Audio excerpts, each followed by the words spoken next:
A rainha Vasti se recusa a comparecer diante do rei Assuero no grande banquete da Pérsia em 483 a.C. O reinado de Assuero dominava um vasto império que se estendia da Índia até a Etiópia. Em uma demonstração de poder e riqueza, o rei organizou um grande banquete para príncipes, oficiais e governadores de todas as províncias persas, exibindo sua glória e autoridade diante de todos. Durante 180 dias de festividades e demonstrações de riqueza, o Palácio Real tornou-se palco de festas luxuosas, tecidos finos, colunas de mármore e taças de ouro. Ao final desse período, Assuero promoveu um banquete especial para todos os habitantes da cidadela de Suzã no auge da celebração. Quando o vinho já havia animado os convidados, o rei decidiu exibir a beleza da rainha Vasti diante dos nobres presentes. Ele enviou mensageiros ordenando que a rainha comparecesse usando sua coroa real, para mostrar sua formosura. Entretanto, para a surpresa de todos, Vasti recusou-se a obedecer à ordem do rei. Essa atitude foi considerada um grande insulto à autoridade real, pois na cultura persa, a palavra do rei era absoluta e não poderia ser questionada. A recusa de Vasti gerou indignação no palácio. Assuero ficou furioso diante da desobediência pública, e seus conselheiros começaram a discutir quais consequências deveriam ser aplicadas para preservar a autoridade do trono. Os sábios do reino alertaram que o exemplo da rainha poderia se espalhar por todo o império. Segundo eles, se a história se tornasse conhecida, muitas mulheres poderiam desprezar a autoridade de seus maridos. Para evitar que isso acontecesse, os conselheiros recomendaram uma medida severa. Vasti deveria ser removida permanentemente de sua posição como rainha da Pérsia. Assuero aceitou o conselho e emitiu um decreto oficial. A ordem foi enviada para todas as províncias do império, estabelecendo que Vasti jamais voltaria à presença do rei. Além disso, o decreto determinava que cada homem deveria ser respeitado como chefe em sua própria casa, reforçando a autoridade masculina em todas as regiões do império. Assim terminou o reinado de Vasti, e o trono da rainha da Pérsia ficou vazio, abrindo caminho para os acontecimentos que levariam à ascensão de Ester, a busca por uma nova rainha e a escolha de Ester para o Palácio Real em 479 a.C.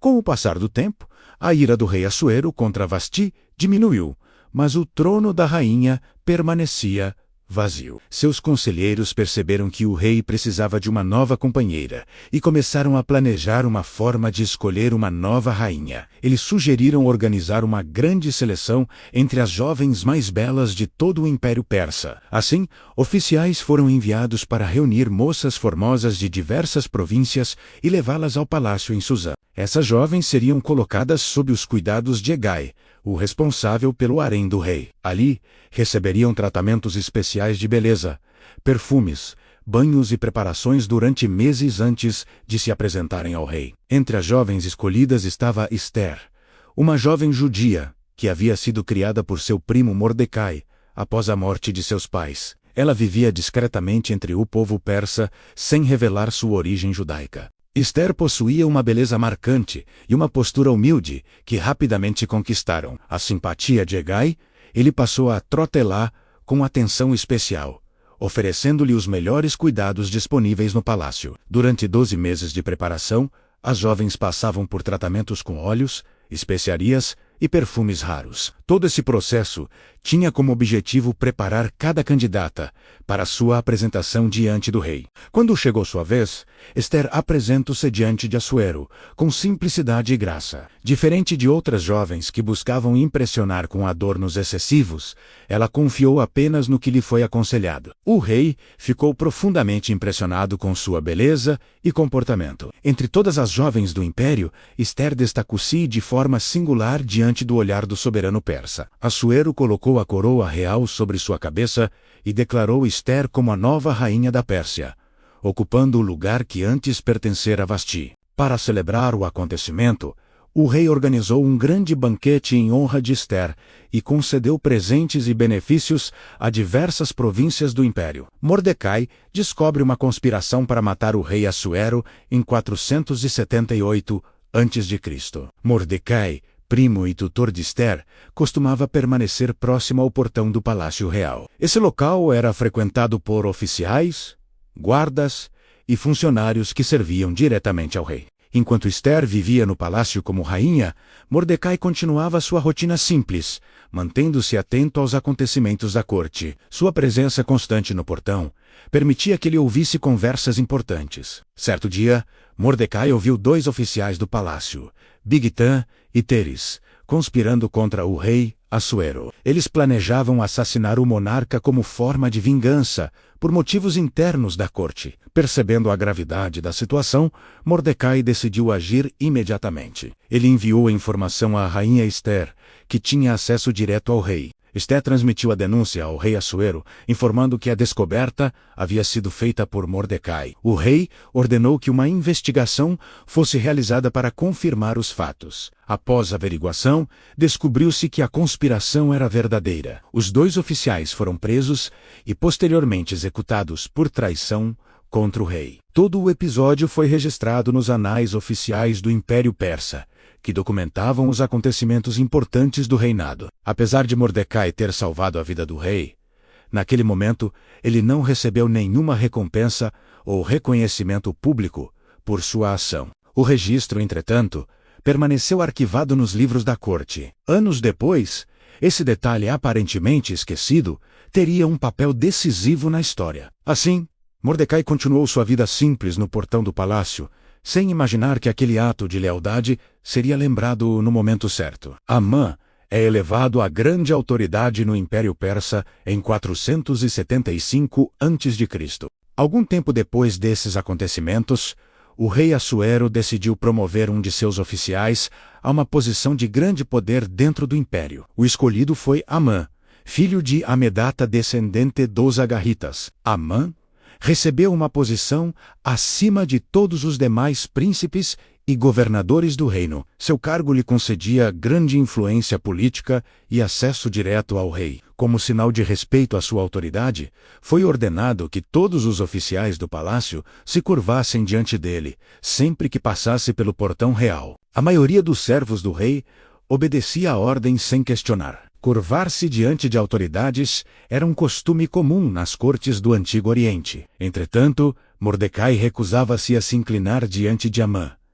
Sua postura chamou a atenção dos outros oficiais, que passaram a questionar sua atitude. Eles perguntaram repetidamente por que ele não obedecia à ordem real. Mordecai explicou que era judeu e que sua fé não permitia que prestasse tal tipo de reverência. Intrigados com a situação, os oficiais decidiram contar a Amã sobre a recusa de Mordecai. Queriam observar como ele reagiria ao saber que alguém desrespeitava sua autoridade. Quando Amã percebeu que Mordecai não se curvava diante dele, ficou profundamente irritado. Para um homem orgulhoso como ele, aquilo era uma afronta intolerável. Sua raiva não se limitou apenas a Mordecai. Ao descobrir que ele era judeu, Amã começou a nutrir um ódio mais amplo contra todo o povo judeu espalhado pelo império. Esse ressentimento daria origem a um dos planos mais perigosos já elaborados contra uma comunidade inteira dentro do reino persa. Mordecai se recusa a se curvar diante de Amã e desperta sua ira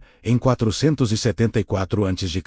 A ordem de se curvar diante de Amã continuava sendo obedecida por todos os oficiais do palácio, exceto por Mordecai. Todos os dias ele permanecia em pé quando Amã passava pelo portão real. Essa atitude constante chamava a atenção dos funcionários do palácio. Eles observavam a tensão crescente entre o poderoso ministro e o homem que se recusava a demonstrar reverência. Mordecai sabia que sua decisão poderia trazer consequências graves, mas preferiu permanecer fiel às suas convicções religiosas e culturais. Para ele, inclinar-se diante de Amã representaria um tipo de submissão que contrariava sua fé e sua identidade como judeu. Os oficiais do palácio relataram repetidamente a situação a Amã, esperando ver qual seria sua reação diante daquela aparente desobediência. Quando Amã finalmente percebeu a postura de Mordecai, sua indignação transformou-se rapidamente em ódio profundo. Sua honra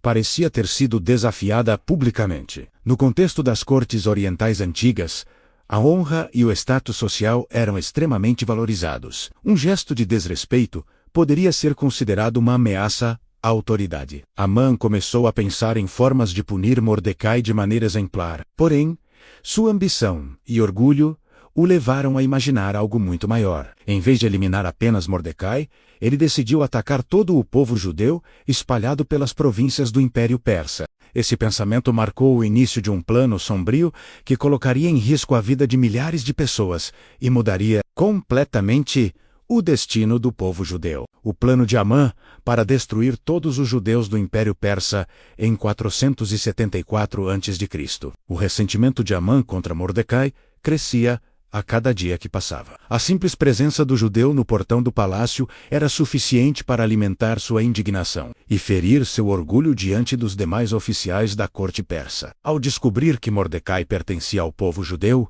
Amã decidiu que sua vingança não deveria se limitar apenas a um homem. Em sua mente, todo aquele povo deveria pagar pelo que ele considerava uma afronta pessoal. Movido por ambição e crueldade, Amã começou a planejar uma maneira de eliminar todos os judeus espalhados pelas províncias do império. O reino persa era vasto e abrigava muitos povos diferentes, incluindo comunidades judaicas. Para executar seu plano, Amã utilizou um costume comum na época: lançar sortes para determinar uma data considerada favorável para realizar seus objetivos. As sortes eram chamadas de Per, termo que mais tarde daria origem ao nome da festa de Purim. Após lançar as sortes, foi escolhida uma data específica para o extermínio. Amã então preparou sua estratégia política para convencer o rei Assuero a autorizar seu plano sem revelar totalmente suas verdadeiras motivações. Ele apresentou ao rei a ideia de que havia um povo espalhado pelo império que vivia separado dos demais, seguindo leis próprias e não obedecendo completamente às leis do rei. Amã afirmou que permitir que esse povo continuasse existindo poderia representar uma ameaça à ordem do império. Para reforçar sua proposta, ofereceu uma grande quantia de prata ao tesouro real caso o decreto fosse aprovado. O rei, sem investigar profundamente a situação, entregou seu anel real a Amã, símbolo da autoridade do trono. Com esse gesto, concedeu a ele poder para emitir decretos oficiais em nome da coroa persa. Assim, Amã recebeu liberdade total para colocar em prática seu plano de destruição contra o povo judeu espalhado pelo império. O que parecia apenas um ato de orgulho ferido se transformava agora em um decreto que poderia levar à morte milhares de pessoas inocentes. O decreto de extermínio contra os judeus é enviado a todas as províncias do império em 474 a.C. Com o anel do rei em mãos, Amã começou imediatamente a redigir o decreto que autorizaria a destruição do povo judeu. O documento foi escrito pelos escribas reais no 13º dia do primeiro mês. O decreto ordenava que, em uma data específica, todos os judeus fossem exterminados em todas as províncias do Império Persa, incluindo homens, mulheres e crianças. Além da execução, o decreto também autorizava que os bens das vítimas fossem saqueados por aqueles que participassem da ação. Isso aumentava ainda mais o perigo da situação. Após ser redigido, o documento foi selado com o anel do rei Assuero, tornando-se uma lei oficial do império. De acordo com a tradição persa, um decreto real não poderia ser revogado. Mensageiros foram enviados rapidamente a cavalo para levar a ordem a todas as províncias, desde as regiões mais próximas até os territórios mais distantes do reino. O conteúdo do decreto causou grande confusão e medo entre os judeus que viviam espalhados pelo império. Muitos não conseguiam compreender como uma ordem tão cruel havia sido autorizada. N4. Isso no palácio. Amã e o rei sentaram-se para beber vinho, aparentemente indiferentes à tragédia que o decreto poderia causar. Na cidade de Suzã, porém, o clima era completamente diferente. A notícia espalhou-se rapidamente e gerou grande agitação entre a população. Mordecai, ao tomar conhecimento do decreto, rasgou suas roupas em sinal de luto e desespero. Ele vestiu pano de saco e cobriu a cabeça com cinzas. Caminhando pela cidade, Mordecai clamava em voz alta, lamentando o destino que parecia inevitável para seu povo. Mordecai pede que Ester interceda diante do rei para salvar o povo judeu em 474 a.C.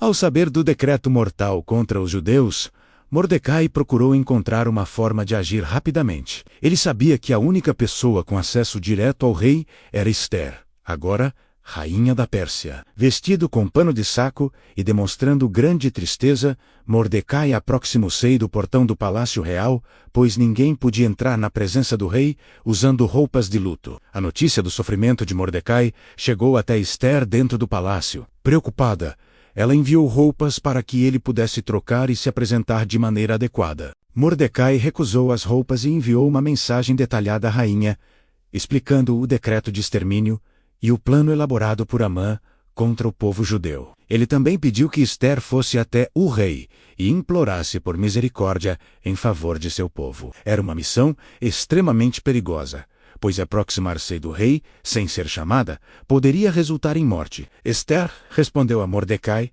explicando que havia uma lei rígida no palácio. Qualquer pessoa que entrasse na presença do rei sem ser convocada poderia ser executada imediatamente. Ela também revelou que já fazia 30 dias que o rei não a chamava à sua presença. Isso tornava a situação ainda mais incerta e perigosa. Mordecai então enviou uma mensagem decisiva, que mudaria o curso da história. Ele disse que Ester não deveria pensar que escaparia apenas por estar no palácio. Segundo ele, se ela permanecesse em silêncio, o livramento dos judeus viria de outra forma.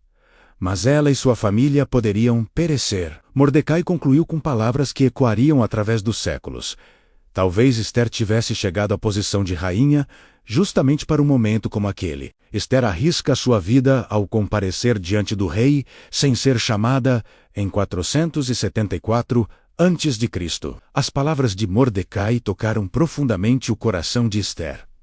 Ela compreendeu que sua posição como rainha poderia ter um propósito muito maior do que simplesmente viver no luxo do palácio. Antes de tomar qualquer atitude, Ester enviou uma mensagem pedindo que todos os judeus da cidade de Suzã jejuassem por 3 dias em seu favor. Ela mesma e suas servas também participariam do jejum. Esse período de preparação espiritual seria fundamental antes de enfrentar o risco de ir até o rei. Após os 3 dias, Ester vestiu suas roupas reais e caminhou até o pátio interno do palácio. Era um momento de grande tensão, pois a lei persa era clara sobre a punição para quem se aproximasse do rei sem convite. Quando Assuero viu Ester de pé no pátio, algo inesperado aconteceu. Em vez de reagir com ira, o rei demonstrou favor à rainha. Ele estendeu o cetro de ouro em direção a Ester, sinal de que sua presença era aceita e que sua vida seria poupada. Ester aproximou-se e tocou a ponta do cetro, gesto que confirmava a permissão real para falar. Curioso com a visita inesperada, o rei perguntou qual era o pedido da rainha, prometendo conceder até mesmo metade do reino se necessário. Em vez de apresentar imediatamente sua petição, Ester convidou o rei Amã para um banquete que havia preparado. Esse convite marcou o início de uma estratégia cuidadosamente planejada pela rainha para revelar a verdade no momento certo. O primeiro banquete de Ester com o rei Assuero e Amã em 474 a.C. Atendendo ao convite de Ester, o rei Assuero e Amã foram ao banquete preparado pela rainha. A atmosfera do encontro parecia tranquila, mas Ester guardava em silêncio o peso de sua missão. Durante o banquete, o rei voltou a perguntar qual era o desejo da rainha. Ele reafirmou sua disposição de atender qualquer pedido que ela fizesse, mesmo tendo a oportunidade de revelar o plano de Amã naquele momento. Ester decidiu agir com prudência e esperar a ocasião perfeita. Ela então convidou o rei Amã para um segundo banquete que seria realizado no dia seguinte, prometendo revelar seu pedido naquele encontro. Amã saiu do palácio extremamente satisfeito. O fato de ter sido convidado para um banquete exclusivo com o rei e a rainha aumentou ainda mais seu orgulho. Porém, ao passar pelo portão do palácio, ele viu novamente Mordecai, que, como sempre, permaneceu em pé, sem demonstrar reverência. A simples visão de Mordecai foi suficiente para transformar sua alegria em fúria. Ele voltou para casa profundamente irritado. Amã reuniu sua esposa e seus amigos e começou a se vangloriar de sua riqueza, de sua posição no império e do privilégio de ter sido convidado para o banquete da rainha. Mesmo assim, confessou que nada disso lhe dava satisfação enquanto Mordecai continuasse vivo e se recusasse a se curvar diante dele.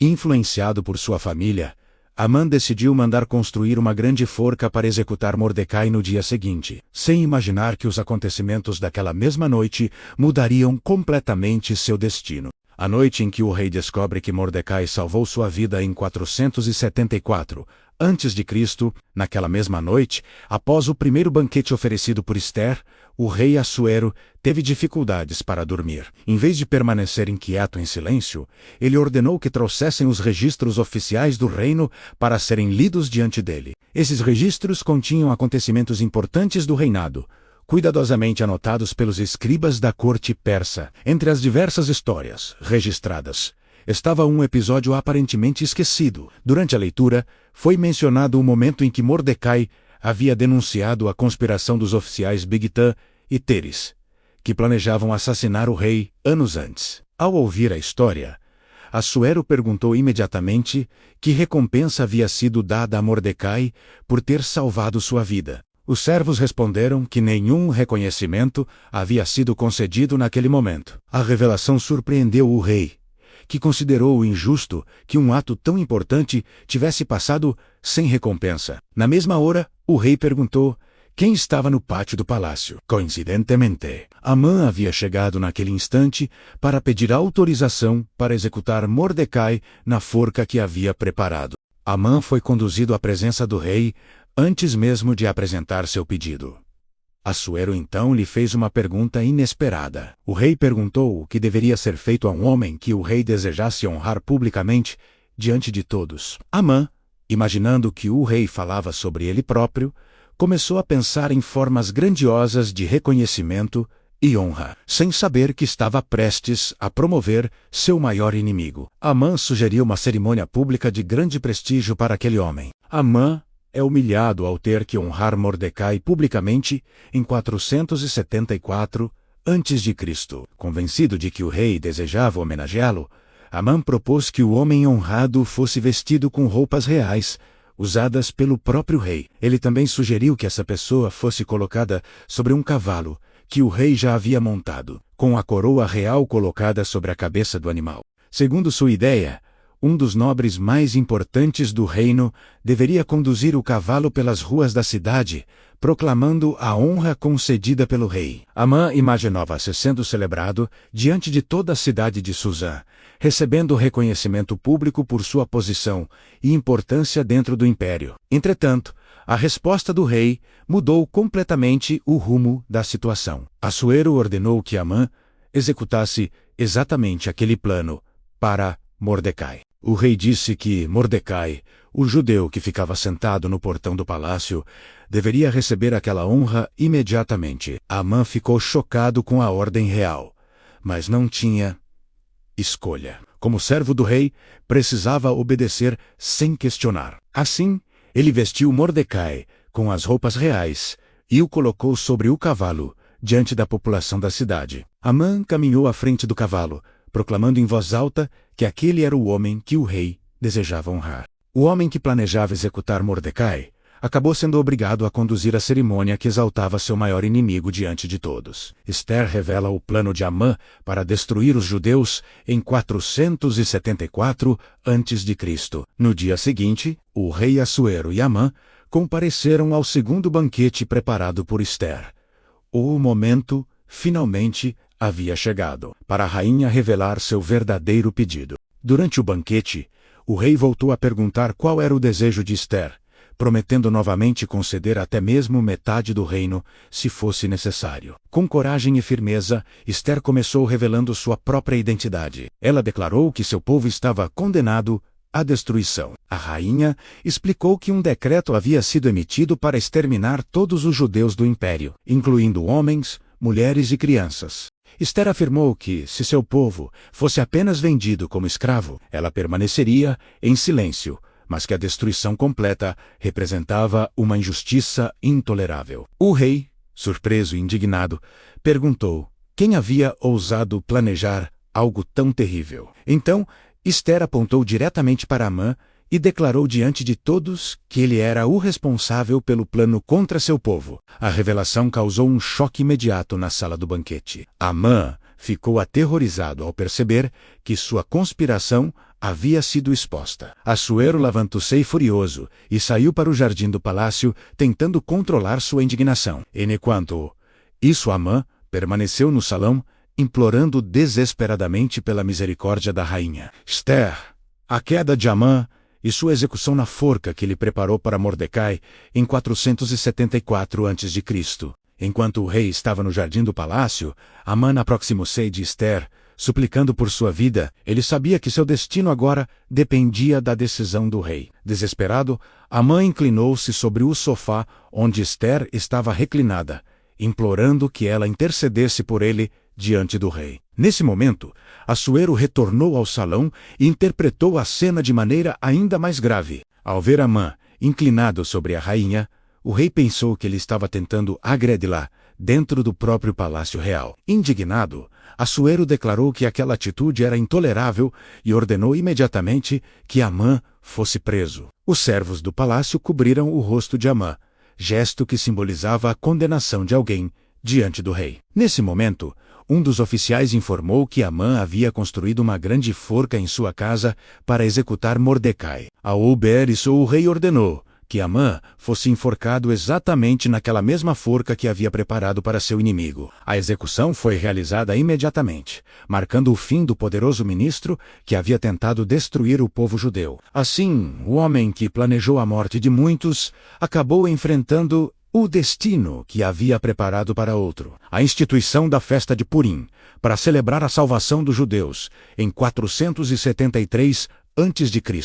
Após a queda de Amã, o rei Assuero concedeu à rainha Esther e a Mordecai autoridade para lidar com as consequências do decreto que havia sido emitido anteriormente. Como as leis persas não podiam ser revogadas, um novo decreto foi escrito, permitindo que os judeus se defendessem contra qualquer ataque no dia marcado para sua destruição. Esse decreto foi enviado rapidamente a todas as províncias do império, trazendo esperança às comunidades judaicas que viviam sob ameaça. Quando chegou o dia determinado, os judeus estavam preparados para se defender e conseguiram vencer aqueles que planejavam atacá-los. Em várias regiões do império, os inimigos que pretendiam destruí-los foram derrotados, e o povo judeu conseguiu preservar sua vida e sua comunidade. Após essa vitória, os judeus celebraram com grande alegria e alívio, reconhecendo que haviam escapado de uma tragédia que parecia inevitável. Mordecai enviou cartas para todas as províncias,